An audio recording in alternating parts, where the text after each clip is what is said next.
Hello friends, welcome to drug tutor. Guys, आज हम D pharm second year का subject pharmacology start करने जा रहे हैं। सबसे पहले हम बात करेंगे चैप्टर 1 के बारे में, जो है आपका जर्नल फार्माकोलॉजी। ठीक है, तो गाइस चैप्टर को स्टार्ट करने से पहले एक बार इसका हम सिलेबस चेकआउट कर लेते हैं कि हमें इस पर्टिकुलर चैप्टर में कौन कौन से टॉपिक्स कवर करने हैं, इसमें हमें किस किस चीज़ों के बारे में पढ़ना है।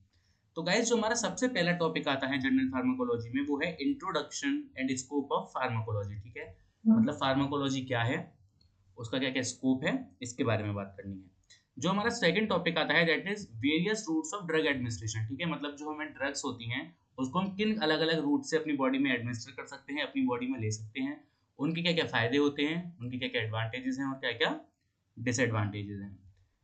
थर्ड टॉपिक में हमें बात करनी है ड्रग एब्जॉर्प्शन के बारे में। ठीक है, कि ड्रग का एब्जॉर्प्शन क्या होता है। एब्जॉर्प्शन का मतलब होता है कि ड्रग हमारी बॉडी में कैसे एब्जॉर्ब हो रही है। ठीक है, इसमें हम देखेंगे इसकी डेफिनेशन, कौन कौन से ऐसे फैक्टर्स हैं जो ड्रग एब्जॉर्प्शन को अफेक्ट कर सकते हैं। इसके बाद हम बात करेंगे बायो अवेलेबिलिटी के बारे में। गाइस, बायो अवेलेबिलिटी एक तरीके का डेफिनेशन होती है, टर्म होती है, उसको भी हम जब डीप में बात करेंगे चैप्टर को तब कवर करेंगे। और इसमें हमें क्या देखना है, कौन कौन से उसके फैक्टर्स हैं जो बायो अवेलेबिलिटी को अफेक्ट करते हैं। उसके बाद जो हमारा नेक्स्ट टॉपिक है वो है ड्रग डिस्ट्रीब्यूशन। ठीक है, जब बॉडी में ड्रग एब्जॉर्ब हो जाती है तो उसके बाद वो वेरियस सेल्स और टिश्यूज में कैसे डिस्ट्रीब्यूट होती है। ठीक है, कौन कौन से फैक्टर्स ऐसे हैं जिनको डिस्ट्रीब्यूशन को अफेक्ट कर सकते हैं, वो सब चीजें हम नेक्स्ट टॉपिक में देखेंगे। उसके बाद जो हमारा अगला टॉपिक आता है वो है बायो ट्रांसफॉर्मेशन। ठीक है गाइस, बायो ट्रांसफॉर्मेशन को हम मेटाबॉलिज्म भी बोलते हैं। ये एक तरीके का प्रोसेस होता है जिसमें हमारी जो ड्रग होती है उसका ब्रेक डाउन हो जाता है, या उसमें अलग कंपाउंड्स ऐड हो जाते हैं, या उनका ब्रेक डाउन हो जाता है। तो इसमें हम क्या पढ़ेंगे, उसकी डेफिनेशन के बारे में बात करेंगे। बायो ट्रांसफॉर्मेशन रिएक्शंस में कौन कौन से प्रोसेसेस होते हैं उसके बारे में बात करेंगे, और ऐसे कौन कौन से फैक्टर्स हैं जो मेटाबॉलिज्म को या बायो ट्रांसफॉर्मेशन को इन्फ्लुएंस कर सकते हैं, उसके बारे में भी हम इसमें बात करेंगे। इसके बाद गाइस जो हमारा नेक्स्ट टॉपिक आता है वो है एक्सक्रीशन ऑफ ड्रग्स। ठीक है, मतलब जो हमारी ड्रग्स हैं वो अब बॉडी से बाहर कैसे निकलेंगी, उसकी क्या डेफिनेशन है, और किस किस रूट से जो हमारी ड्रग है वो हमारी बॉडी से एक्सक्रीट आउट होती है। और जो हमारा लास्ट टॉपिक आता है इस पूरे चैप्टर का वो है general mechanism of drug action and factors modifying drug action. ठीक है, मतलब जनरल मैकेनिज्म क्या है, ड्रग अपने एक्शन किस किस मैकेनिज्म के थ्रू शो करती है, और ऐसे कौन कौन से फैक्टर्स हैं जो हमारे ड्रग एक्शन को मॉडिफाई कर सकते हैं। तो गाइस स्टार्ट करेंगे। सबसे पहले एक चीज जान लेते हैं गाइस, ये जो आपका ड्रग एब्जॉर्प्शन से लेके एक्सक्रीशन तक का जो पार्ट है, ठीक है, ये एब्जॉर्प्शन से लेके एक्सक्रीशन तक का जितना पार्ट है ये आपका आता है फार्माकोकाइनेटिक के अंदर। ठीक है, अभी बात करेंगे फार्माकोकाइनेटिक में क्या होती है। और ये जो आपका मैकेनिज्म वाला पार्ट है ये आएगा फार्माको डायनेमिक के अंदर। ठीक है, तो गाइस सबसे पहले बात करते हैं फार्माकोलॉजी होती क्या है। ठीक है, सबसे पहले देखते हैं फार्माकोलॉजी क्या होता है। गाइस, फार्माकोलॉजी दो ग्रीक वर्ड से मिलके बनी है। किससे मिलके बनी है, ग्रीक वर्ड से। पहला वर्ड है फार्माकोन और आपका दूसरा वर्ड है लोगोस। ठीक है, फार्माकोन का मतलब होता है ड्रग और लोगोस का मतलब होता है स्टडी। ठीक है, तो फार्माकोलॉजी क्या हो गई, pharmacology basically is the study of drugs. ठीक है, जब हम ड्रग्स की स्टडी करते हैं उसको हम बोलते हैं फार्माकोलॉजी। गाइस, जो फार्माकोलॉजी है ये आपकी दो पार्ट्स में डिवाइडेड है। ठीक है, पहले पार्ट को हम बोलते हैं फार्माकोकाइनेटिक और सेकंड पार्ट को बोलते हैं फार्माकोडायनेमिक। ठीक है, इसके बारे में भी आगे डिटेल में बात करेंगे, फिलहाल इतना समझ लीजिए। गाइस, अब स्टार्ट करते हैं डेफिनेशन के साथ। ठीक है, फार्माकोलॉजी की क्या डेफिनेशन है, उसके बाद कुछ ऐसी इंपॉर्टेंट डेफिनेशंस हैं।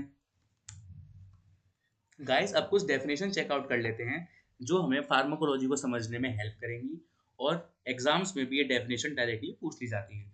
तो सबसे पहले जो हमारी डेफिनेशन है वो ड्रग। ठीक है, देखो ड्रग क्या होता है, drug is a chemical substance which is used in prevention, diagnosis and treatment of disease. ठीक है, ड्रग क्या है, ड्रग वो केमिकल सब्सटेंस है जो किसी भी बीमारी का, बीमारी मतलब क्या, डिसीज, किसी भी बीमारी को रोकने में यानी प्रिवेंट करने में, उसका पता, किसी भी बीमारी का पता लगाने में जैसे डायग्नोस करने में, और उसके ट्रीटमेंट में हेल्प करती है। ट्रीटमेंट मतलब उसके इलाज करने में उसको हेल्प करती हैं, वो केमिकल सब्सटेंस को हम क्या बोलते हैं, ड्रग्स बोलते हैं। तो हमारा जो सेकंड डेफिनेशन है वो है कीमोथेरेप्यूटिक एजेंट्स। ठीक है गाइस, जो कीमोथेरेप्यूटिक एजेंट्स है ये दो वर्ड से बना है। कीमो मतलब केमिकल, ठीक है, और थेराप्यूटिक मतलब जो किसी भी चीज के थेराप्यूटिक वैल्यू है, किसी भी चीज को ठीक करने में हेल्प हो रही है। ठीक है, तो कीमोथेरेपिक एजेंट्स वो एजेंट्स होते हैं जो किसी भी पेशेंट के अंदर जो भी कैंसर सेल्स हैं, ठीक है, या जो भी पैथोजेंस है, पैथोजन का मतलब होता है वो माइक्रोब्स या वो माइक्रो ऑर्गेनिज्म जो डिसीज पैदा करते हैं, ठीक है, उनको किल करने में, उनको मारने में, या उनकी ग्रोथ को कम करने में, इनहिबिट का मतलब होता है कम करना, ठीक है, उसमें हेल्प करते हैं। आपने सुना होगा कैंसर कैंसर के जो पेशेंट्स होते हैं उनकी कीमोथेरेपी होती है, तो उसमें क्या होता है, केमिकल्स के यूज से हम जो कैंसर सेल्स होते हैं हमारी बॉडी में, पेशेंट की बॉडी में, उसको किल करते हैं। ठीक है, तो इसको हम क्या बोलेंगे, कीमोथेरेप्यूटिक एजेंट्स। जो हमारी थर्ड डेफिनेशन आती है वो है फार्माकोडायनेमिक एजेंट्स या फार्माकोथेरेप्यूटिक एजेंट्स। ठीक है, इसको देखते हैं। Substance drugs that are used in altering the rate of reaction or process such as heart rate, BP, etc. तो गाइस फार्माकोथेरेप्यूटिक एजेंट्स या फार्माकोडायनेमिक एजेंट्स क्या होते हैं, वो सब्सटेंस या ड्रग्स जो हमारी बॉडी में रेट ऑफ रिएक्शन है, ठीक है, मतलब जो हमारी बॉडी में आपको पता है कंटिन्यूसली कोई ना कोई रिएक्शन हो रही है, ठीक है, जैसे हम सांस ले रहे हैं, ब्रीथिंग कर रहे हैं, ये एक तरीके की रिएक्शन है, हमारा हार्ट पंप कर रहा है, हार्ट रेट है, हमारा बीपी है, ठीक है, ब्लड प्रेशर, तो ये सब क्या एक तरीके की रिएक्शन, तो इन रिएक्शंस को ऑल्टर करने में, देखो ऑल्टर का मतलब होता है या तो उसको बढ़ाने में या उसको कम करने में, जो भी यूज करते हैं हम ड्रग्स या सब्सटेंस को, उसको हम क्या बोलते हैं, कीमोथेरेप्यूटिक एजेंट्स बोलते हैं या फार्माकोथेरेप्यूटिक एजेंट्स बोलते हैं। इसके बाद जो हमारी अगली डेफिनेशन है वो है सोर्सेज ऑफ ड्रग्स। ठीक है, मतलब जो हमारी ड्रग्स हैं वो किन किन सोर्सेज से हमें मिल सकती है। सबसे पहले प्लांट से मिल सकती है, ठीक है। सेकंड नंबर पे एनिमल्स से हमें कोई ड्रग ड्राइव हो सकती है, कोई मतलब कोई भी ड्रग हमें एनिमल के थ्रू मिल सकती है, जैसे एनिमल्स की बोन से मिलती है, ठीक है, या स्किन से या उसके ब्लड से। उसके बाद आता है मिनरल्स। मिनरल्स मतलब जो हमें अर्थ के मेटल्स होते हैं, अर्थ से जो हमें मिनरल्स मिलते हैं, उससे हमें कोई ड्रग मिल सकती है।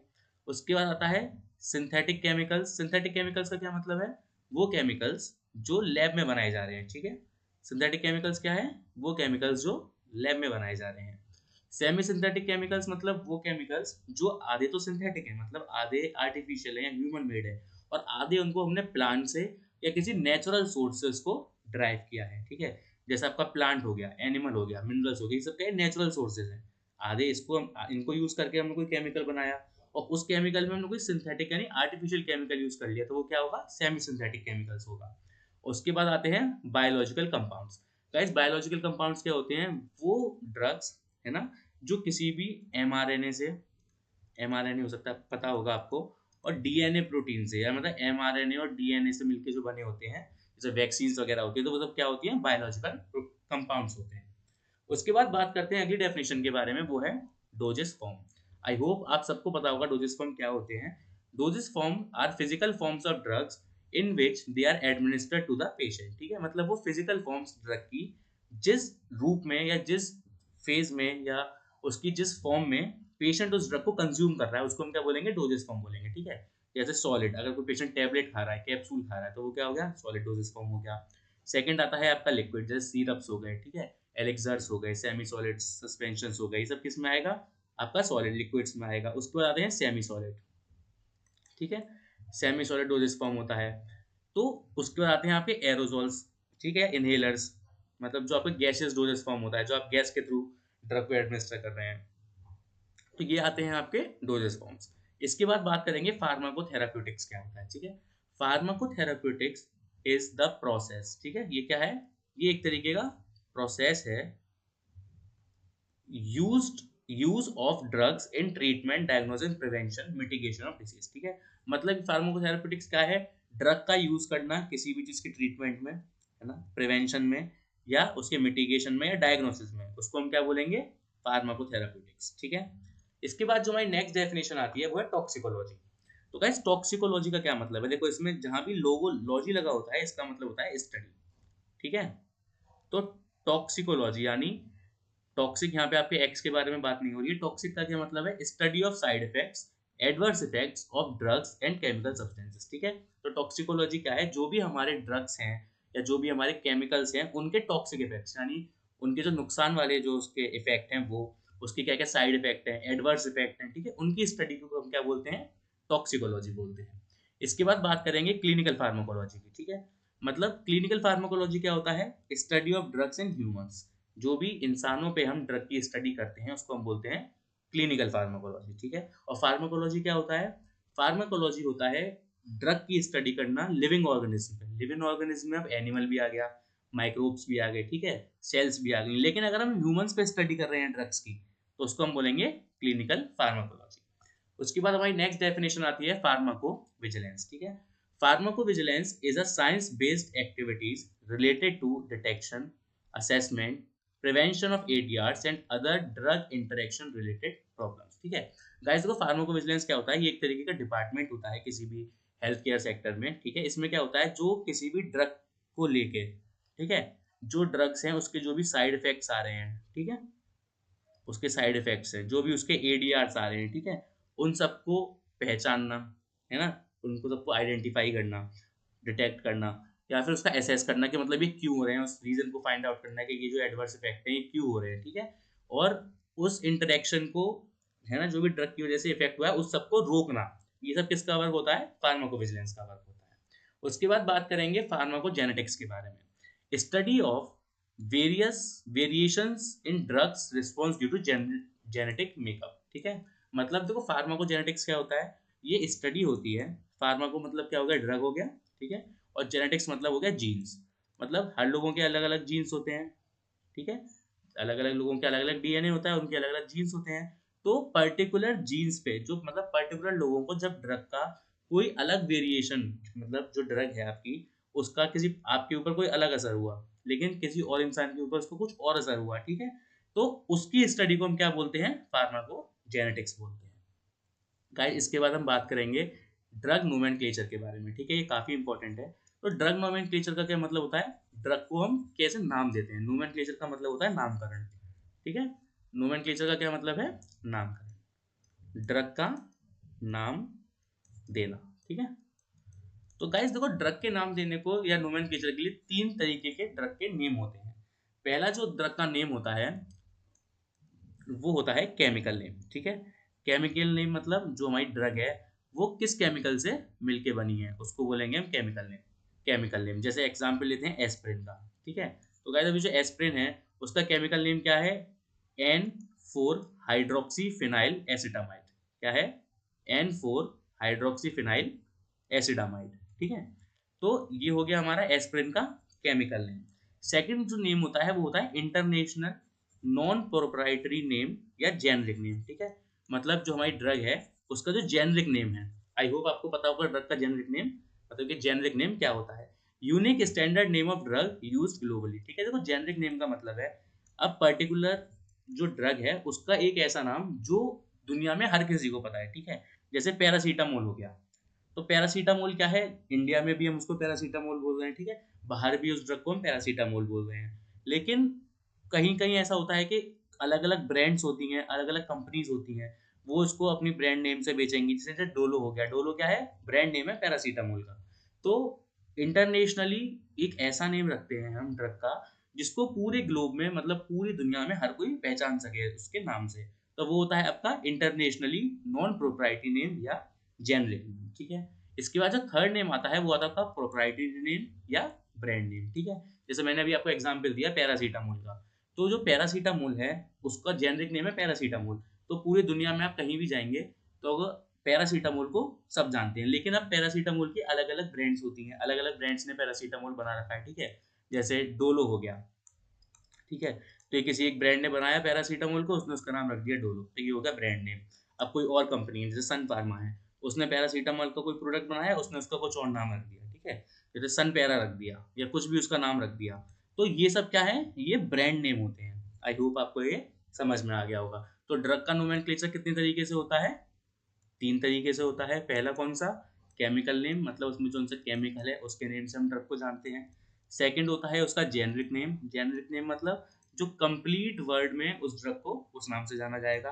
और थर्ड होता है ब्रांड नेम, ठीक है। ब्रांड नेम क्या होता है, अलग अलग ब्रांड्स अपने हिसाब से ड्रग का नाम चेंज करके रख लेती हैं, लेकिन उनको ऊपर लिखना पड़ता है लेबल पे, जैसे कोई पैरासीटामोल है, ठीक है, सन फार्मा की, तो उसके ऊपर लिखा होगा पहले पैरासीटामोल, उसका जेनरिक नेम होगा, उसके बाद उसका ब्रांड नेम होगा। तो आई होप आपको ड्रग नोमेनक्लेचर समझ में आ गया होगा। तो गाइस स्टार्ट करते हैं अपने चैप्टर को। ठीक है, अभी जो हमने देखा वो इंपॉर्टेंट डेफिनेशंस भी इसी चैप्टर का एक पार्ट है, बट वो मैंने ऊपर इसलिए लिख रखी थी कि आपको इजीली वो याद हो जाए। अब हम देखते हैं जनरल फार्माकोलॉजी को स्टार्ट करते हैं। ठीक है, आपको मैंने फार्माकोलॉजी की डेफिनेशन बताई थी। Pharmacology is a branch of science deals with study of drugs and their interaction with living organism। ठीक है, तो फार्माकोलॉजी क्या है? फार्माकोलॉजी साइंस की एक ब्रांच है जिसमें हम क्या करते हैं, ड्रग्स की स्टडी को पढ़ करते हैं। ठीक है, ड्रग्स की स्टडी करते हैं किसके लिए? उसका इंटरेक्शन देखते हैं लिविंग ऑर्गेनिज्म के साथ। ठीक है, लिविंग ऑर्गेनिज्म मतलब एनिमल्स हो गया, ठीक है, ह्यूमन बींग्स हो गए, इन सब के साथ जब हम ड्रग की इंटरेक्शन देखते हैं, मतलब वो ड्रग उनके साथ कैसे रिएक्ट करती है, क्या करती है, तो इस चीज को हम क्या बोलते हैं? फार्माकोलॉजी बोलते हैं। मैंने आपको ऊपर बताया था कि जो फार्माकोलॉजी होती है वो दो ग्रीक वर्ड से मिलकर बनी है, फार्माकोन एंड लोगोस। फार्माकोन का मतलब क्या है? ड्रग है, और लोगोस का मतलब क्या है? स्टडी है। ठीक है, तो फार्माकोलॉजी क्या हो गई? Study of drug. ठीक है गाइस, मैंने आपको बताया था कि जो फार्माकोलॉजी होती है उसको हमने दो मेन ब्रांचेस में या दो मेन कैटेगरीज में डिवाइड किया है। पहला होता है आपका फार्माकोकाइनेटिक एंड सेकंड होता है आपका फार्माकोडायनेमिक्स। ठीक है, तो देखो फार्माकोकाइनेटिक्स में होता है ADME। ठीक है, देखो फार्माकोकाइनेटिक के से याद रखना क्या। ठीक है, इसमें हम फार्माकोकाइनेटिक में क्या पढ़ते हैं कि जो हमारी बॉडी है, ठीक है, उसने ड्रग के साथ क्या किया। ठीक है, ड्रग के साथ क्या किया, के से क्या याद रखना है? बॉडी ने ड्रग के साथ क्या किया, उसको हम बोलते हैं फार्माकोकाइनेटिक। ठीक है, फार्माकोकाइनेटिक में चार प्रोसेसेस आते हैं, ADME। ए फॉर एब्जॉर्प्शन, ठीक है, उसके बाद D for distribution, M for metabolism, ठीक है, और ई फॉर एक्सक्रीशन। तो क्या था? फार्माकोलॉजी के दो पार्ट्स, फार्माकोकाइनेटिक्स और फार्माकोडायनामिक्स। फार्माकोकाइनेटिक्स क्या होता है? What body does with drug. ठीक है, बॉडी ने ड्रग के साथ क्या किया। इसमें हम क्या क्या स्टडी कर रहे हैं? एब्जॉर्प्शन के बारे में पढ़ रहे हैं, ठीक है, डिस्ट्रीब्यूशन के बारे में पढ़ रहे हैं, मेटाबॉलिज्म के बारे में पढ़ रहे हैं, और एक्सक्रीशन के बारे में पढ़ रहे हैं। देखो एब्जॉर्प्शन का मतलब होता है जब हमने ड्रग अपनी बॉडी में एडमिनिस्टर की थी, ठीक है, जब हमने ड्रग अपनी खा ली तो वो बॉडी में जाके एब्जॉर्ब होगी। एब्जॉर्ब होने के बाद वो अलग अलग शेल्स में, टिश्यूज में जाके डिस्ट्रीब्यूट हो जाएगी, बढ़ जाएगी। ठीक है, उसके बाद वो मेटाबॉलिज्म होगी। मेटाबॉलिज्म मतलब कि वो कैसे ब्रेक डाउन हो रही है। उसके बाद क्या होता है? एक्सक्रीशन होता है। इन चारों पॉइंट्स को हम डिटेल में पढ़ेंगे। अभी आप इतना याद रखिए कि फार्माकोकाइनेटिक्स में चार प्रोसेसेस होते हैं, ADME। ठीक है, और इसका क्या मतलब होता है? इसमें हम ड्रग की स्टडी करते हैं कि हमारी बॉडी ने उस ड्रग के साथ क्या किया। सेकंड नंबर पे आता है आपका फार्माकोडायनेमिक्स। ठीक है, देखो डायनेमिक्स में इसमें डी आ रहा है, तो डायनेमिक्स से याद रखना कि अब ड्रग ने बॉडी के साथ क्या किया। ठीक है, ड्रग ने क्या किया बॉडी के साथ। काइनेटिक का मतलब क्या? मतलब बॉडी ने ड्रग के साथ क्या किया। और डायनेमिक का क्या मतलब है कि ड्रग ने बॉडी के साथ क्या किया। इसकी डेफिनेशन देखते हैं। Study of concentration of drugs on the site of action, results of effects, duration of action, adverse effect etcetera. ठीक है, मतलब हम इसमें ड्रग की कंसंट्रेशन देखते हैं कि हमारी बॉडी में वो कितनी है, उसने क्या एक्शन दिया, ठीक है, रिजल्ट ऑफ इफेक्ट्स, उसके क्या क्या इफेक्ट आए, कहाँ उसने अपना एक्शन शो किया, ठीक है, कितनी देर के लिए किया, ड्यूरेशन का मतलब होता है टाइम, कितनी देर के लिए उसने अपना एक्शन किया, और क्या क्या उसने एडवर्स इफेक्ट दिखाए। एडवर्स मतलब जो इफेक्ट हमें नहीं चाहिए, ठीक है, वो इफेक्ट दिखाए। तो वो सब हम किसके अंदर स्टडी करते हैं? फार्माको डायनेमिक्स के अंदर पढ़ते हैं। What does drug to the body, मतलब अब ड्रग ने बॉडी के साथ क्या किया। पहले क्या था? काइनेटिक में हमारी बॉडी ने ड्रग के साथ क्या किया। डायनेमिक में क्या है? अब हमारी ड्रग, जो हमारी ड्रग है उसने बॉडी के साथ क्या किया। अब देखते हैं स्कोप ऑफ फार्माकोलॉजी। ठीक है, मतलब फार्माकोलॉजी का क्या क्या स्कोप है। फार्माकोथेराप्यूटिक्स में यूज होती है, मैंने आपको भी फार्माकोथेराप्यूटिक्स की डेफिनेशन ऊपर बताई थी। प्री क्लिनिकल ट्रायल्स, ठीक है गाइस, प्री क्लिनिकल ट्रायल्स का मतलब होता है स्टडी ऑन एनिमल्स। ठीक है, जो हम नई ड्रग्स होती हैं, मतलब ठीक है, जो ड्रग अभी मार्केट में नहीं आई है ना, उनकी जब रिसर्च चल रही होती है तो उनको हम जानवरों पे टेस्ट करते हैं, उनको हम एनिमल्स पे टेस्ट करते हैं, उसको हम बोलते हैं प्री क्लिनिकल ट्रायल्स। ठीक है, उसके बाद आता है क्लिनिकल ट्रायल्स। ठीक है, देखो क्लिनिकल ट्रायल्स का क्या मतलब है, जैसे कोई नई ड्रग है, ठीक है, उसको हमने डिस्कवर किया, हमने किसी नई ड्रग को बनाना चाहते हैं, ठीक है, उसको हम पहले चेक करेंगे, इसका एक पूरा अलग प्रोसेस होता है। तो जब हमें वो ड्रग मिल जाती है तो उसको हम पहले प्री क्लिनिकल ट्राई करते हैं, मतलब यानी उसको हम किस पे ट्राई कर रहे हैं, एनिमल्स पे ट्राई कर रहे हैं। प्री क्लिनिकल की बात करते हैं क्लिनिकल ट्रायल्स। क्लिनिकल ट्रायल्स का क्या मतलब होता है, उसको हम ह्यूमंस पे ट्राई कर रहे हैं, ठीक है, जानवरों पे ट्राई कर लिया, हमें सेफ रिजल्ट मिले, अब हमने क्या किया, उसको ह्यूमन पे ट्राई किया, तो उसको हम बोलेंगे क्लिनिकल ट्रायल। उसके बाद आती है ड्रग डिस्कवरी, ठीक है, मतलब किसी भी नई ड्रग की डिस्कवरी करना, किसी भी नई ड्रग की खोज करने को हम क्या बोलेंगे, ड्रग डिस्कवरी, उसमें भी हमारी फार्माकोलॉजी यूज होती है। उसके बाद आता है टॉक्सिकोलॉजी। मैंने अभी आपको ऊपर डेफिनेशन बताई थी टॉक्सिकोलॉजी की, study of toxic effects of drugs, ठीक है, उसको हम क्या बोलेंगे, टॉक्सिकोलॉजी में भी हम फार्माकोलॉजी को यूज करते हैं। और जो हमारा लास्ट, मतलब जो हमारा last but not the least scope है, दैट इज एकेडमिक्स, यानी जो एकेडमिक्स होते हैं, प्रोफेसर्स होते हैं, वो फार्माकोलॉजी पढ़ाते हैं, ठीक है, तो मतलब ये भी इसका एक तरीके का स्कोप है। तो अब देखते हैं फार्माकोथेरेपेटिक्स में क्या था। Individual having proper knowledge of pharmacology can treat patients because he knows drug actions, its effects etcetera, ठीक है, मतलब फार्माकोथेरेपेटिक्स क्या था, ड्रग्स का यूज करके भी किसी भी डिसीज को प्रिवेंट कर रहे हैं, ठीक कर रहे हैं, है ना, या रोक रहे हैं। तो फार्माकोथेरेपेटिक्स में अगर किसी को फार्माकोलॉजी अच्छे से आती है ना, वो क्वालिफाइड है, तो वो पेशेंट्स को ठीक कर सकते हैं उसको ड्रग्स के थ्रू। उसके बाद आती है प्री क्लिनिकल ट्रायल्स, मतलब जो एक फार्माकोलॉजिस्ट है, जिसको फार्माकोलॉजी का अच्छी नॉलेज है, वो क्वालिफाइड पर्सन है, ठीक है, वो प्री क्लिनिकल ट्रायल्स में भी अपॉर्चुनिटी वो जॉब कर सकता है। उसके बाद आते हैं क्लिनिकल ट्रायल्स। क्लिनिकल ट्रायल्स क्या होते हैं, जो हमने आपको बताया एनिमल्स के ऊपर, जो ह्यूमंस के ऊपर किए जाते हैं, एनिमल्स पे करने के बाद वो होते हैं क्लिनिकल ट्रायल्स। उसके बाद आता है आपका ड्रग डिस्कवरी, ठीक है, a pharmacologist can make career in research and development department, ठीक है, देखो ड्रग की डिस्कवरी कहाँ होगी, R&D डिपार्टमेंट में होगी, रिसर्च एंड डेवलपमेंट डिपार्टमेंट में। जो फार्माकोलॉजिस्ट होते हैं वो वहां भी अपना करियर बना सकते हैं। उसके बाद टॉक्सिकोलॉजी में अपना करियर बना सकते हैं। और एकेडमिक्स, एकेडमिक्स का क्या मतलब हो गया, a pharmacologist can pursue their career in academic field as a lecturer और प्रोफेसर, ठीक है। अब बात करते हैं हमारे सेकंड टॉपिक के बारे में। पहला टॉपिक यहाँ कवर हुआ, introduction and scope of pharmacology. अब जो हमारा सेकंड टॉपिक था, various routes of drug administration, ठीक है, मतलब ड्रग्स को एडमिनिस्टर करने के जो वेरियस वेरियस रूट्स होते हैं, अब हमें उसके बारे में बात करनी है। तो various routes of drug administration. तो गाइस ड्रग को एडमिनिस्टर करने के हमारी बॉडी में काफी सारे रूट्स होते हैं, ठीक है, उनको स्टडी करते हैं। सबसे पहला जो रूट होता है वो होता है लोकल रूट, ठीक है, लोकल का क्या मतलब होता है, एक पर्टिकुलर एरिया पे हम अपनी ड्रग को लगा रहे हैं, ठीक है, उसका हमें उस पर्टिकुलर एरिया पे उस ड्रग का एक्शन लेना है, तो वो क्या हो गया, लोकल रूट हो गया, ठीक है। जैसे टॉपिकल, टॉपिकल मतलब जो आपकी सनस्क्रीन होती है या जो आपके ट्यूब्स होते हैं, ठीक है, उसको आप टॉपिकल लगा रहे हो, जैसे कहीं चोट लगी, ठीक है, जला, तो आपने उसके ऊपर बर्नॉल लगा लिया, तो क्या है, टॉपिकल एक्शन हो गया। उसके बाद आता है डीपर टिश्यू, टॉपिकल मतलब टॉप पे, यानी ऊपर ऊपर लगाने के लिए हम बोलते हैं टॉपिकल, वो हो गया लोकल का पार्ट। लोकल में क्या है, मतलब एक पर्टिकुलर एरिया में, पूरी बॉडी में नहीं, एक पर्टिकुलर एरिया में अपनी अपनी ड्रग को अप्लाई किया और हमें वहीं उसका एक्शन चाहिए, ठीक है। सेकंड आता है आपका डीपर टिश्यूज, मतलब जो हमारी स्किन होती है उसके अंदर टिश्यूज जो होते हैं उसमें लगाना अपनी ड्रग को। उसके बाद है इंट्रा आर्टियल इंजेक्शंस। और जो दूसरे टाइप का जो हमारा क्या कहते हैं रूट होता है एडमिनिस्ट्रेशन का, वो होता है सिस्टमिक रूट, ठीक है। तो सिस्टमिक रूट में क्या होता है, जो हमारी ड्रग होती है वो पूरा सिस्टमिक वे में फॉलो करती है, मतलब ये ड्रग है वो पूरा ADME प्रोसेस को फॉलो करेगी।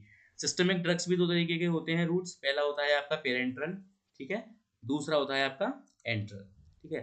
तो एंट्रल का मतलब है जो हमारा पुराना रूट होता है ना, मतलब जो सबसे पहले से चला आ रहा है, यानी ओरल रूट जो होता है उसको हम बोलेंगे एंट्रल रूट, ठीक है, मतलब ड्रग को लिया, मुंह में रखा, ड्रग खाई, ठीक है, उसके बाद वो अपने क्या कहते हैं हमारे फूड पाइप से होते हुए ऑसिफेगस से होते हुए हमारे स्टमक में जाएगी, ठीक है, फिर वहां पे उसका मेटाबॉलिज्म होगा। तो एंट्रल मतलब जो एक पूरा सिस्टमिक वे फॉलो करती है उसको हम क्या बोलेंगे, सिस्टमिक रूट के अंदर डालते हैं, ठीक है। ये दो तरीके की होती है, पेरेंटल और एंट्रल। एंट्रल में वो ड्रग्स जिसको हम किसी कैविटी के थ्रू ले रहे हैं, ठीक है, मतलब जो हमारा ओसिफेगस होता है या जो हमारा डाइजेस्टिव सिस्टम है, ठीक है, उसके थ्रू जब हम ड्रग को ले रहे हैं तो वो आएगा एंट्रल रूट, ठीक है। डाइजेस्टिव सिस्टम कहाँ से स्टार्ट होता है, माउथ से स्टार्ट होता है और रेक्टम पे जाके खत्म हो जाता है, ठीक है। तो इस पूरे प्रोसेस में जहां भी हमने अगर ड्रग ली है तो वो किसके अंदर आएगी, एंट्रल रूट से, या तो हमने मुंह से खाई है, ठीक है, या सबलिंगुअल, सबलिंगुअल मतलब हमने अपनी जीभ की, कुछ ड्रग्स आपने देखी होंगी मूवीज वगैरह में कि किसी पेशेंट को एकदम एंजाइटी होती है, कुछ होता है, वो तुरंत दवा लेता है और अपनी जीभ के नीचे रख लेता है, ठीक है, इसको हम हार्ट अटैक में सबसे ज्यादा यूज करते हैं, एंजाइना पेक्टोरिस में, वो होती है सबलिंगुअल ड्रग्स। उसके बाद आती है रेक्टम, ठीक है, जो रेक्टल रूट से अपनी ड्रग्स को हम एडमिनिस्टर करते हैं, वो सब किसके अंदर आएंगे, ये तीनों पार्ट्स एंट्रल रूट के अंदर आएंगे। उसके बाद जो सेकंड है वो है हमारा पेरेंटल रूट। इस रूट के अलावा जो भी हम सिस्टमिक सर्कुलेशन में ड्रग ले रहे हैं वो किस रूट के थ्रू लेते हैं, पेरेंटल रूट के थ्रू।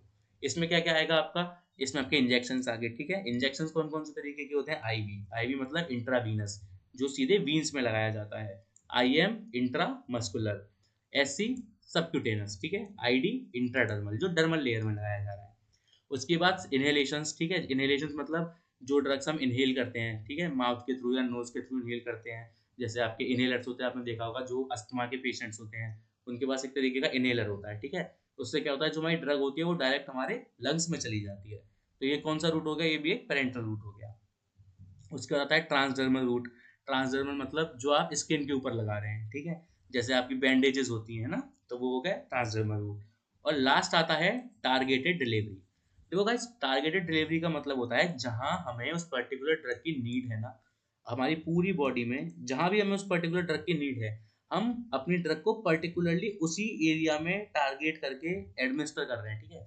उसी पर्टिकुलर एरिया में हमारी ड्रग अपना एक्शन शो करेगी, उसको हम बोलते हैं टारगेटेड डिलीवरी। अब बात करते हैं सबसे पहले लोकल रूट के साथ, ठीक है। Local route of drug administration, ठीक है। सबसे पहले हमने कौन सा पढ़ा था, टॉपिकल रूट। उसके बाद हमने बात करी डीपर टिश्यूज की, और डीपर टिश्यूज के बाद हमने किसकी बात की थी, इंट्रा आर्टियल रूट की, ठीक है। तो गाइस देखो, जो हमारा लोकल रूट है उसमें क्या होता है, in local route of drug administration the drug is administered at a site of lesion. Lesion का मतलब है जहाँ पे भी हमें, जो भी हमें घाव हुआ है, ठीक है, हम अपनी ड्रग को उस पर्टिकुलर एरिया पे लगा रहे हैं। लीजन का क्या मतलब है, जो भी हमारा घाव है, ठीक है, जो भी घाव हुआ है हमारा, हम उस पर्टिकुलर एरिया पे अपनी ड्रग को अगर हम लगा रहे हैं, तो उसको हम उस पर्टिकुलर एरिया को जहाँ पे हमारा घाव है उसको हम क्या बोलेंगे, लीजन बोलेंगे। और हम पर्टिकुलर एरिया पे जो अपनी ड्रग को लगा रहे हैं तो उसको हम लोकल रूट बोलेंगे। In local route of drug administration the drug is administered at the site of lesion, मतलब जहाँ पे हमारा घाव है हम अपनी ड्रग को वहाँ लगा रहे हैं। It is use to achieve local action of drug, ठीक है, हम इसको इसलिए यूज करते हैं जो हमें ड्रग का लोकली एक्शन मिल जाए। लोकल मतलब जहाँ पे जरूरत है वहीं पे उस ड्रग का हमें एक्शन मिल जाए। अब जो हमारे लोकल रूट्स होते हैं वो तीन तरीके की बताई थी मैंने। तो सबसे पहले बात करते हैं टॉपिकल रूट के बारे में। External application of drugs to the skin and mucous membrane of the eyes, vagina, nose, mouth and etcetera, ठीक है। देखो, जो हमारा टॉपिकल रूट होता है ना, इसमें हम क्या करते हैं, अपनी ड्रग्स को ऊपर ऊपर लगाते हैं, ठीक है। जैसे हमारा हाथ हो गया, या आईज में जो हम ड्रग ले रहे हैं, ठीक है, आंख में जैसे इन्फेक्शन होता है या कुछ होता है तो हम आई ड्रॉप डालते हैं, ठीक है। तो वो हम पेट में तो नहीं ले रहे, उसको हम एंटल रूट से नहीं ले रहे, उसको हम क्या करते हैं, आंख में दिक्कत है, हमने डायरेक्ट आई ड्रॉप अपनी आंख में डाल दी, ठीक है। तो वो क्या हो गया, एक तरीके का आपका टॉपिकल रूट हो गया, लोकल रूट हो गया। उसके बाद नोज में जैसे इनहेलर्स होते हैं, है ना, या नोज में कभी कोई एलर्जी हो जाती है तो हम स्प्रे यूज कर लेते हैं, तो वो क्या हो गया, हमारा टॉपिकल रूट हो गया, वो भी एक तरीके की लोकल रूट ऑफ एडमिनिस्ट्रेशन हो गया। इसके बाद बात करते हैं डीपर टिश्यूज रूट की, ठीक है। देखो, डीपर टिश्यूज रूट में क्या होता है, drugs can be delivered to certain deep tissues और for local action by using syringe and needle, ठीक है। मतलब एक पर्टिकुलर एरिया में हमने सिरिंज या निडल की हेल्प से पर्टिकुलर एरिया के टिश्यू में, ठीक है, जैसे मैं आपको इसका एग्जांपल देता हूँ। जो आपने देखा होगा ऑटोप्सी होती है, या किसी पर्सन की जो बैकबोन होती है उस पे जब हम इंजेक्शन लगता है, ठीक है, उसको हम क्या बोलते हैं, इंट्राथीकल इंजेक्शन बोलते हैं, ठीक है। तो इसमें क्या होता है, जो पेशेंट है उसकी पर्टिकुलर एक बैकबोन पे ही उसका इंजेक्शन लगना है, उसका असर कहीं और नहीं होगा, उसे बैकबोन पे होगा। तो हम क्या करेंगे, उस इंजेक्शन को डीप टिश्यूज में अंदर ले जाके, जो बॉडी में टिश्यूज हैं उसमें अंदर इंजेक्ट करते हैं ड्रग को, किसकी हेल्प से, सिरिंज और निडल की हेल्प से। तो उसको बोलते हैं डीप टिश्यू रूट। इसमें सबसे पहला आता है आपका इंट्रा आर्टिकुलर इंजेक्शन, ठीक है। देखो, इंट्रा आर्टिकुलर इंजेक्शन क्या होता है, जो इंजेक्शन आपने देखा होगा मूवीज में सीधा हार्ट में मारते हैं, ठीक है, इमरजेंसी सिचुएशंस में। सेकंड आता है इंट्राथीकल। इंट्राथीकल मतलब जो हम स्पाइन में देते हैं, बैकबोन में देते हैं। उसके बाद आता है आपका रेट्रोबल्बर। रेट्रोबल्बर इंजेक्शन होता है जो आप आईज में लगाते हैं, ठीक है। ये कहाँ यूज होता है, आईज में यूज होता है। आई होप आपको लोकल रूट समझ में आए होंगे। अब इसके एडवांटेजेस के बारे में बात कर लेते हैं। तो गाइस, जो इसका सबसे पहला एडवांटेज है, simplest mole of drug administration, ठीक है। सबसे easy mode of drug administration है ये, ठीक है। जैसे आपको आंख में कोई प्रॉब्लम हुई, आपने आई ड्रॉप डाल ली, या आपकी नोज में कोई एलर्जी हुई तो आपने जो भी नेसल स्प्रे है, जो भी आप दवाई आपको मिली, आपने वो यूज कर ली। Useful for drug which have toxic effects if administered systematically, ठीक है। मतलब ये मेथड उन ड्रग्स के लिए यूजफुल है, ठीक है, जो ड्रग्स अगर हम उनको सिस्टमिक रूट से लेंगे ना, जो मतलब हमारे पेट में जाएगी फिर अपना असर शो करेगी, तो वो टॉक्सिक हो जाती है, वो ड्रग टॉक्सिक इफेक्ट शो करने लगेगी। तो इस उन ड्रग्स को हम कैसे ले सकते हैं, लोकल रूट के थ्रू ले सकते हैं। उसके बाद it is convenient for repeated and prolong use. ठीक है, जो हमारा लोकल रूट होता है ये कन्वीनियंट होता है, इसको हम बार बार यूज कर सकते हैं, लंबे टाइम तक अपनी ड्रग्स को यूज कर सकते हैं। लेकिन जो हम सिस्टमिक वे से, सिस्टमिक रूट से अपनी ड्रग्स लेते हैं, जैसे हम कोई टैबलेट खा रहे हैं, ठीक है, तो पैरासीटामोल होता है, अगर उसको हम ज्यादा कंज्यूम करेंगे तो हमारी लिवर खराब कर देता है ना। तो इस चीज से हम लोकल रूट को अगर हम यूज कर रहे हैं तो उस चीज से हम बच सकते हैं, अपनी ड्रग को प्रोलॉन्ग लंबे समय तक भी ले सकते हैं और उसको हम बार बार भी यूज कर सकते हैं। इट इज चीपर, ठीक है, मतलब ये सस्ते होती हैं, जो भी लोकल रूट की ड्रग्स होती हैं वो सस्ती होती हैं। First pass metabolism is avoided. देखो फर्स्ट पास मेटाबॉलिज्म होता है हमारी ड्रग का लिवर से पास होना, ठीक है। हमारी ड्रग सबसे पहले कहाँ मेटाबोलाइज होगी, सबसे पहला जो पार्ट होता है वो हम नीचे पढ़ेंगे मेटाबॉलिज्म वाले प्रोसेस में। तो जो हमारी ड्रग होती है वो सबसे पहले लिवर में ही मेटाबोलाइज होती है, ठीक है। तो उसको जब हम अवॉइड कर देते हैं, ठीक है, अब हमारी ड्रग पेट में नहीं गई तो वो लिवर तक भी नहीं पहुंचेगी, तो क्या हुआ, जो फर्स्ट पास मेटाबॉलिज्म है वो अवॉइड हो गया। उसके बाद lower risk of side effects, ठीक है, मतलब ये जो हम लोकल रूट्स की जो ड्रग होती हैं इनके साइड इफेक्ट्स कुछ कम होते हैं, साइड इफेक्ट्स के रिस्क भी कम होते हैं। एडवांटेजेस के बाद अब आप बात करते हैं डिसएडवांटेजेस के बारे में, ठीक है। तो जो हमारा लोकल रूट होता है उसके क्या क्या डिसएडवांटेजेस होते हैं। सबसे पहला जो हमारा डिसएडवांटेजेस होता है वो होता है possibility of local skin irritation, ठीक है, मतलब जिस पर्टिकुलर एरिया पे हमने अपनी ड्रग लगाई है स्किन पे, हो सकता है वो वहाँ पे इरिटेशन कॉज कर दे। इरिटेशन का मतलब हो सकता है वहाँ पे खुजली होने लग जाए, जलन होने लग जाए, या रेड हो जाए वो एरिया, ठीक है, हो सकता है वहाँ पे इरिटेशन होने लगे।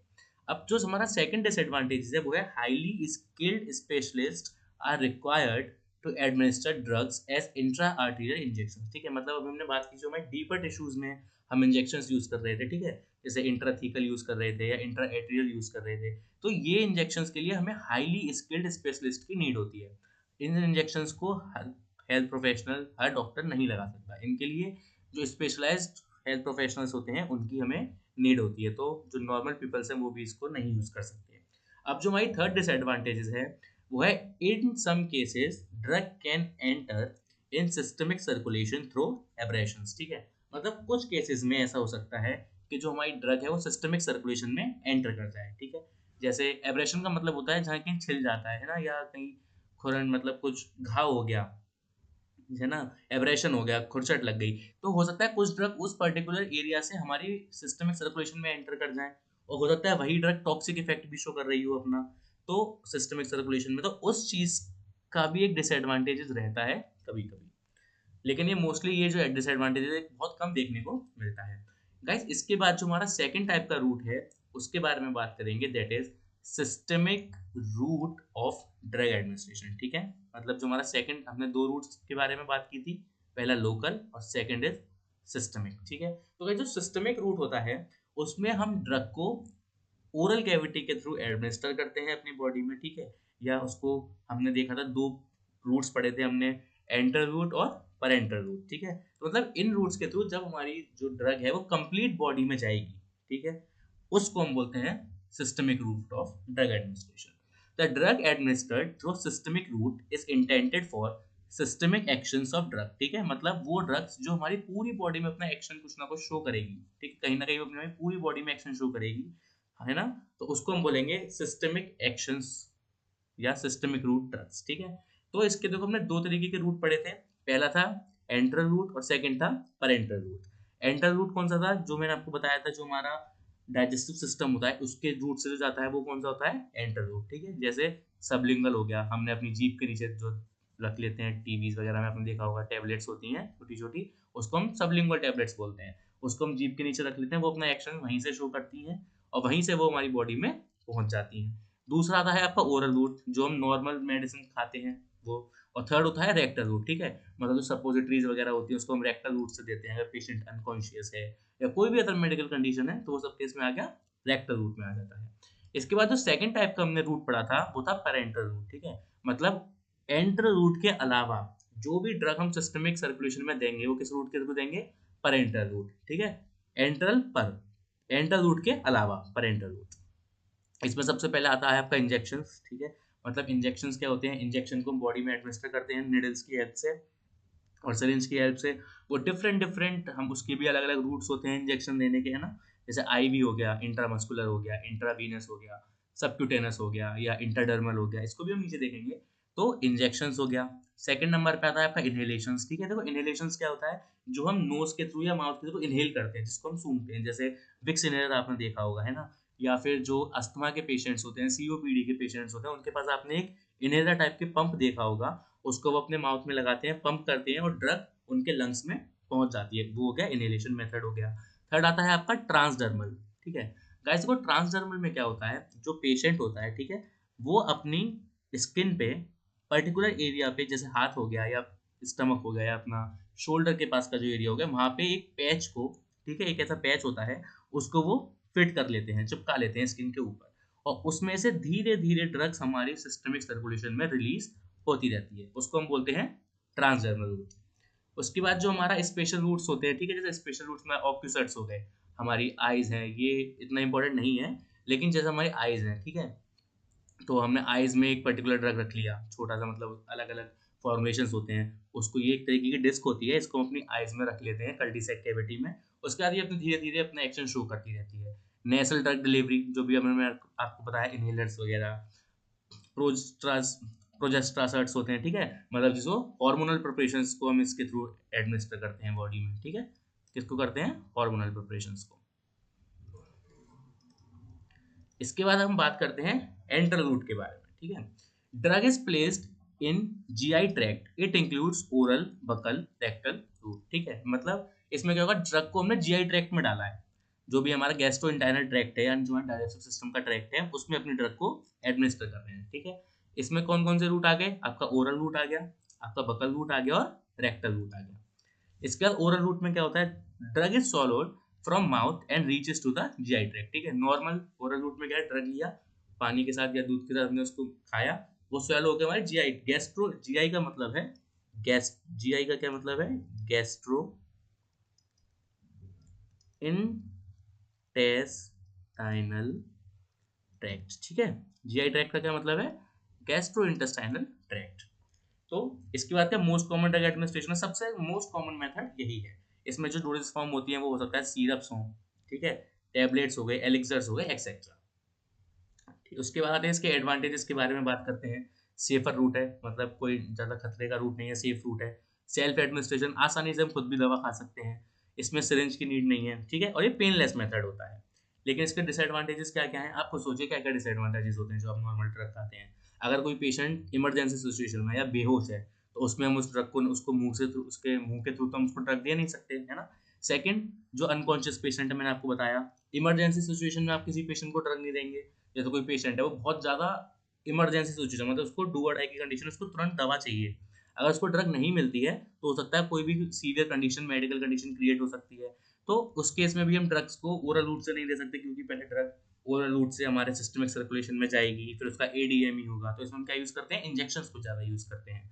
पेशेंट में फील बिटर टेस्ट, ठीक है, कुछ ड्रग होती है जो बहुत कड़वी होती हैं, उसको कितना भी पानी के साथ खा लो, लेकिन गले में हल्का सा कड़वापन हमेशा रहता है, थोड़ी देर के लिए रहता है। तो जो ड्रग्स का बहुत ज़्यादा बिटर टेस्ट होता है, उनको भी हम, मतलब पेशेंट इजीली उस ड्रग को कंज्यूम करने में हिचकिचाते हैं नॉर्मल। जैसे अगर हमारे पास कोई ड्रग है, वो बहुत ज़्यादा कड़वी है, हमें पता है, तो एक बार तो हमने खा ली, लेकिन जब हमें दोबारा उस ड्रग को खाने का टाइम आएगा, उस मेडिसिन को लेने का, तो हम थोड़ा लगता है कि अरे यार ये वाली गोली छोड़ देते हैं, है ना। ये इसके डिसएडवांटेजेस हैं। जो सेकंड रूट है वो है सबलिंगुअल और बकल रूट, ठीक है। देखो इसमें क्या होता है, हम ड्रग को टंग के नीचे रख लेते हैं, ठीक है, एंड सबलिंगुअल रूट, जिसको हम सबलिंगुअल रूट बोलते हैं, वहां पे रख लेते हैं in the side of cheeks and buccal routes, ठीक है, अपनी टंग के नीचे रख लेते हैं, या जो हमारे चीक्स होते हैं उस पर हम साइड में उस ड्रग को फिट कर लेते हैं, वहां से वो धीरे धीरे हमारे सिस्टमिक सर्कुलेशन में एब्जॉर्ब हो जाती है और अपना एक्शन शो करने लगती है। देखो इसके क्या एडवांटेजेस हैं, क्विक ऑनसेट ऑफ एक्शन, मतलब जिसका एक्शन है वो हमें जल्दी देखने को मिलेगा।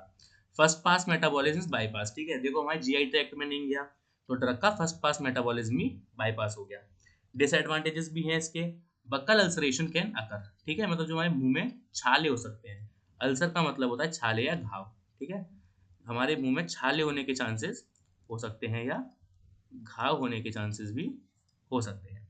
Can not be used in children, ठीक है, जो छोटे बच्चे होते हैं उसको हम बक्का रूट से ड्रग नहीं दे सकते, हो सकता है वो उस ड्रग को चबा जाए, है ना, या उसको निगल जाए, तो उनको हम ये ड्रग्स नहीं दे सकते। Not suitable for irritant drugs, ठीक है, मतलब उन ड्रग्स को हम सबलिंगल रूट से नहीं दे सकते जो इरिटेशन कॉज करती है हमारे माउथ में। इसके बाद जो हमारा थर्ड टाइप का रूट था वो था रेक्टल रूट, ठीक है। तो रेक्टल रूट क्या था, drug is administered in rectum in form of suppositories, gels etcetera, ठीक है। मतलब जो रेक्टम होता है वहां से हम अपने ड्रग को एडमिनिस्टर कर देते हैं, या तो सपोजिटरी की फॉर्म में या जेल्स की फॉर्म में। देखो इसके क्या क्या एडवांटेजेस हैं, useful in case of recurrent vomiting, ठीक है, मतलब जो पेशेंट है उसको बार बार उल्टी हुई जा रही है, ड्रग देते हैं उसको फिर भी उल्टी हो जाती है, पानी देते हैं फिर भी उल्टी हो रही है, ठीक है, तो उस केस में हम क्या करते हैं, रेक्टल रूट को हम एज अ सब्स्टिट्यूट यूज कर सकते हैं। When patient is unconscious we can use this route, ठीक है। अब पेशेंट बेहोश है, ठीक है, अब हो सकता है किसी भी वजह से हम उसको इंजेक्शन के थ्रू या कैसे भी उसको ड्रग नहीं दे पा रहे, ठीक है, तो हम उसको उसमें उस केस में हम रेक्टल रूट को भी अपना सकते हैं, रेक्टल रूट के थ्रू भी अपनी ड्रग को एडमिनिस्टर कर सकते हैं। एडवांटेजेस के बाद इसके डिसएडवांटेजेस देखेंगे। Inconvenient and embarrassing to patient, ठीक है, मतलब एक तरीके का इनकन्वीनियंट मेथड है और एम्बेरसिंग मेथड भी होता है पेशेंट के लिए। Rectal inflammation can occur from irritant drugs, ठीक है, वही बात, अगर ड्रग का इरिटेशन नेचर है, मतलब वो इरिटेशन कॉज कर सकती है, तो वो हो सकता है वो रेक्टम में भी इरिटेशन कॉज कर दे या वहाँ पे इन्फ्लेमेशन कॉज कर दे, ठीक है। तो हमने सिस्टमिक में दो तरीके के रूट्स के बारे में बात की थी, पहला था एंट्रल, ठीक है, दूसरा था पैरेंट्रल। एंट्रल कंप्लीट हो गया, इसमें हमने कौन कौन से पढ़े, ओरल रूट, सबलिंगुअल रूट और रेक्टल रूट। अब बात करते हैं पैरेंटल के बारे में। इसमें जो बेसिकली होते हैं ना, इसमें इंजेक्शंस होते हैं, इनहेलर्स होते हैं। Administration of drugs other than enteral routes, ठीक है, इसमें क्या कर रहे हैं, अपने ड्रग को एडमिनिस्टर कर रहे हैं अदर देन एंट्रल रूट से।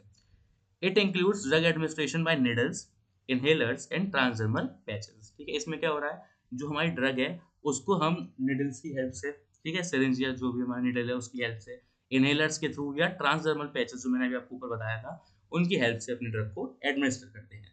सबसे पहले बात करेंगे अगर इनहेलर्स के बारे में। In this method, volatile gases, oils, gases and aerosols are administered by inhalation for systemic effect, ठीक है। देखो इनहेलर्स में क्या होता है, हम volatile oils को यूज करते हैं, ठीक है, या जो हमारी गैसेज हैं उसको हम यूज करते हैं एडमिनिस्टर करने के लिए। तो इसमें क्या होता है, जो हमारी ड्रग है वो गैसेस फॉर्म में है, ठीक है, वोलेटाइल ऑयल है, हम जो पेशेंट है वो उसको इनहेल करेगा, नाक से या मुंह से उसको अंदर की तरफ इनहेल करेगा, सूंघेगा, उसके बाद क्या होगा, वो सिस्टमिक सर्कुलेशन में पहुंच जाते हैं और अपने एक्शन शो करने लगते हैं। इसका मैंने एग्जांपल बताया था, जो इनहेलर्स होते हैं, ठीक है, जो अस्थमा में पेशेंट्स को दिए जाते हैं या सीओपीडी में पेशेंट्स को दिए जाते हैं, ठीक है, आपका जो विक्स इनहेलर आता है जो सर्दी वगैरह में आप उसको नोज में लगा के इनहेल करते हैं, ठीक है, तो वो सब किसका एग्जाम्पल हो गया, इनहेलर या इनहेलेशन का। इसके एडवांटेजेस के बारे में अगर बात करेंगे तो जो पहला एडवांटेज है कोई कॉन्सेप्ट ऑफ एक्शन, ठीक है, मतलब देखो इसमें भी जो लिवर में नहीं जाना पड़ रहा ड्रग को, मतलब जो हमारा जीआईटी ट्रैक्ट है उसमें नहीं जाना पड़ रहा है ना, तो क्विक एक्शन होता है इसका। Less dose required so systemic toxicity is minimise, ठीक है, देखो छोटी अमाउंट का डोज होता है, अगर इसमें कम डोज लगती है, रिक्वायर्ड होती है, जिसकी वजह से जो टॉक्सिसिटी होने के चांसेस होते हैं हमारी बॉडी में वो भी कम हो जाते हैं, और ये फर्स्ट पास मेटाबॉलिज्म को भी अवॉइड करता है। इसके बाद बात करेंगे इसके डिसएडवांटेजेस के बारे में। लोकल इरिटेशन में अकर, ठीक है, हो सकता है लोकल इरिटेशन कॉज हो जाए। Specially designed apparatus such as mass atomiser required, ठीक है, मतलब इसके लिए अलग से apparatus रिक्वायर्ड होते हैं, जैसे आपने देखा होगा जो ऑक्सीजन दी जाती है ना, या फिर आपने देखा होगा छोटे बच्चों को स्टीम दी जाती है, तो उसके लिए एटोमाइजर उनके मुंह पे एक मास्क लगाया जाता है, तो वो भी रिक्वायर्ड होता है, तो वो अलग से चाहिए होता है, वो स्पेशली डिजाइंड होता है। इसके बाद बात करेंगे सेकंड जो हमारा रूट है पेरेंटल में, वो है इंजेक्शंस, ठीक है, जो नॉर्मल इंजेक्शंस होते हैं उसके बारे में बात करते हैं। Drug is administered in the systemic circulation through syringe and needle, needle और सिरिंज की हेल्प से जब हम अपनी ड्रग को सिस्टमिक सर्कुलेशन में डालते हैं तो वो किस मेथड के अंदर आएगा, इंजेक्शंस के थ्रू डालते हैं।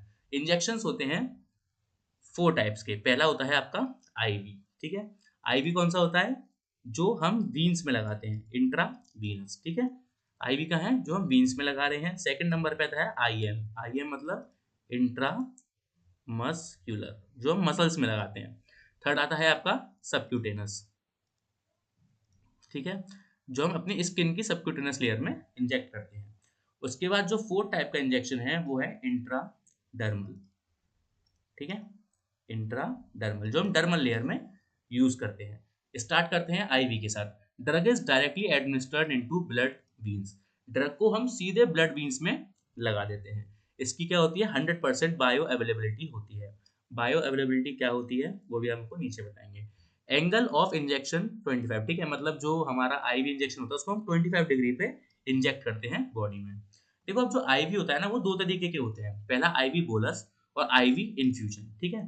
देखो आईवी बोलस में क्या होता है, हमने जो भी हमारी बॉटल है, जो भी हमारी ड्रग है, ठीक है, इसको एक बार में हमने सिरिंज में लोड किया और पेशेंट में एडमिनिस्टर कर दिया, ठीक है। जो नॉर्मल इंजेक्शंस लगते हैं उसको हम बोलते हैं आईवी बोलस। भी हमारी ड्रग होती है ना वो जाती तो वीन्स के थ्रू है लेकिन एक स्लो कंट्रोल रेट में जाती है। इसका एग्जांपल मैं आपको बताता हूँ। जैसे आपने देखा होगा हॉस्पिटल में जब पेशेंट्स एडमिट होते हैं तो उनके ड्रिप्स चढ़ती हैं, ठीक है। जो ड्रिप्स है वो किसका एग्जांपल है, आईवी इन्फ्यूजन का। और आईवी बोलस में क्या होता है, एक बार में सिंगल शॉट में कंप्लीट ड्रग को एडमिनिस्टर कर दिया जाता है, तो उसको हम क्या बोलेंगे, आईवी बोलस बोलेंगे।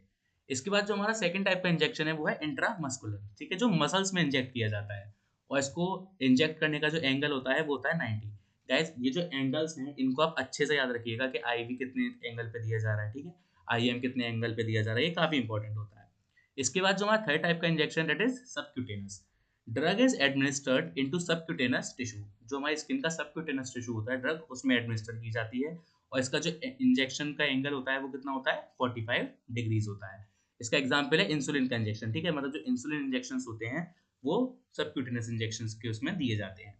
उसके बाद आता है आपका इंट्राडर्मल इंजेक्शन, ठीक है। Drug is injected into layers of skin. जो हमारी स्किन की लेयर होती है, ठीक है, जो आपकी बीसीजी वैक्सीन होती हैं वो आपकी स्किन की लेयर में लगाई जाती हैं, ठीक है। और इसका जो एंगल होता है वो होता है 15 डिग्री, ठीक है, मतलब एकदम 15 डिग्री। जैसे ये आपके कोई है तो एकदम 15 डिग्री पे इसके साथ जो आपके इंजेक्शन का एंगल है वो 15 डिग्री बनना चाहिए। उसके थ्रू हमारी ड्रग एडमिनिस्टर की जाती है, इसको हम क्या बोलेंगे, इंट्राडर्मल इंजेक्शन बोलते हैं। इसमें हम क्या यूज करते हैं, बीसीजी वैक्सीन जो होती हैं, ठीक है, जो बंदर या कुत्ते के काटने पे जो इंजेक्शन लगते हैं वो इंट्राडर्मल इंजेक्शन लगते हैं।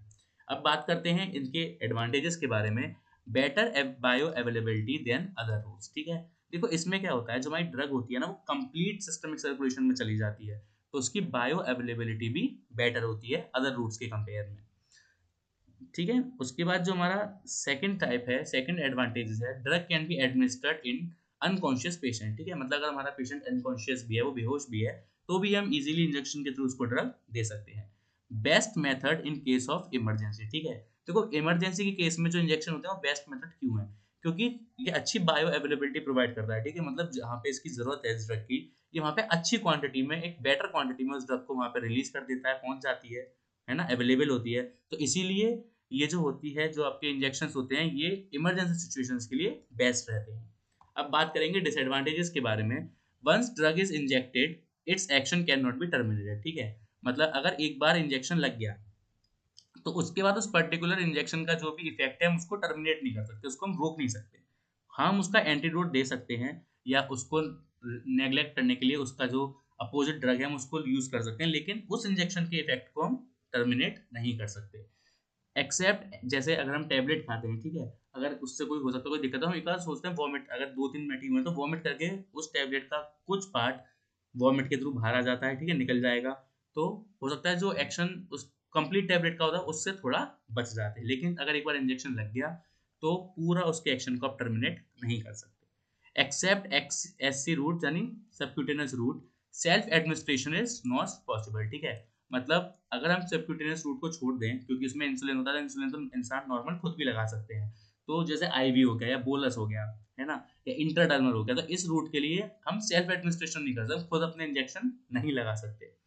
Only aqueous drugs are administered, ठीक है, मतलब खाली जो एक्वस ड्रग्स हैं यानी जो लिक्विड फॉर्म की ड्रग्स हैं, जैसे ऑयली फॉर्म्स की ड्रग्स हैं, हम इन्हीं को यूज कर सकते हैं। हम सॉलिड को इंजेक्शन में फिल ही नहीं कर सकते, तो हमारी बॉडी में नहीं जाएगा। अगर कोई पाउडर भी है तो पहले हमें उसको लिक्विड बनाना पड़ेगा, ठीक है, एक्वस बनाना पड़ेगा, उसके बाद वो हमारी बॉडी में इंजेक्ट होगा। जो हमारा थर्ड टाइप था इसमें था वो है transdermal route. In this method drug is administered through transdermal patches, ठीक है, जैसे मैंने आपको अभी ऊपर बताया था कि जैसे कोई पेशेंट है ना, दोबारा बना देता हूँ, जैसे कोई पेशेंट है, ठीक है, अब इनको ट्रांसडर्मल रूट के थ्रू ड्रग देनी है, ठीक है, किस रूट के थ्रू देनी है, ट्रांसडर्मल ड्रग के रूट के थ्रू इनको हम ड्रग देंगे। तो इसमें क्या होता है, इनके हाथ पे, ठीक है, या स्टमक पे कहीं भी हम एक पर्टिकुलर पैच होता है, ठीक है, जैसे बैंडेज होती है ना उसी टाइप का एक पैच होता है, उसमें ड्रग फिल होती है, हम उसको पर्टिकुलर एरिया में लगा देते हैं और धीरे धीरे कंट्रोल रेट में वो ड्रग वहां से रिलीज होती रहती है और बॉडी में पहुंचती रहती है। Patch delivers the enclosed drug at a constant rate into systemic circulation विया स्ट्रेटम कॉर्नियम। ठीक है, स्किन की जो सबसे ऊपर की लेयर होती है उसको हम क्या बोलते हैं, स्ट्रेटम कॉर्नियम बोलते हैं। इसके एडवांटेजेस के बारे में बात करें तो drug is delivered at a constant and predictable rate. ठीक है, ड्रग धीरे धीरे कांस्टेंट रेट में हमारी बॉडी में डिलीवर होती है। Prolong duration of action. ठीक है, मतलब जो हमारी ड्रग है उसका जो एक्शन है वो लंबे टाइम तक रहेगा, क्योंकि हम पैच लगा के छोड़ दिया, वो धीरे धीरे ड्रग को निकाल रहा है तो वो धीरे धीरे ही अपना एक्शन शो करेगी, लेकिन लंबे टाइम तक उसका एक्शन शो होता है। Self administration is possible. ठीक है, मतलब इस पैच को हम खुद भी अपने हाथों पे या अपनी स्किन पे इजीली पैच लगा सकते हैं, तो इसका सेल्फ एडमिनिस्ट्रेशन भी इजी होता है। इसके डिसएडवांटेजेस के बारे में बात करें तो लोकल इरिटेशन में अकर। ठीक है, मतलब हो सकता है जिस पर्टिकुलर एरिया पे हमने इस पैच को लगाया वहाँ पे कुछ इरिटेशन अकर हो, मतलब इरिटेशन हो सकती है। एक्सपेंसिव प्रिपरेशन, ये जो पैचेस होते हैं काफ़ी महंगे होते हैं। एक्सपेंसिव का क्या मतलब होता है, महंगे होते हैं। तो गाइज ये था हमारे स्टार्टिंग के 2 टॉपिक्स ऑफ जनरल फार्माकोलॉजी। ठीक है, अब इस वीडियो में इतना ही रखते हैं।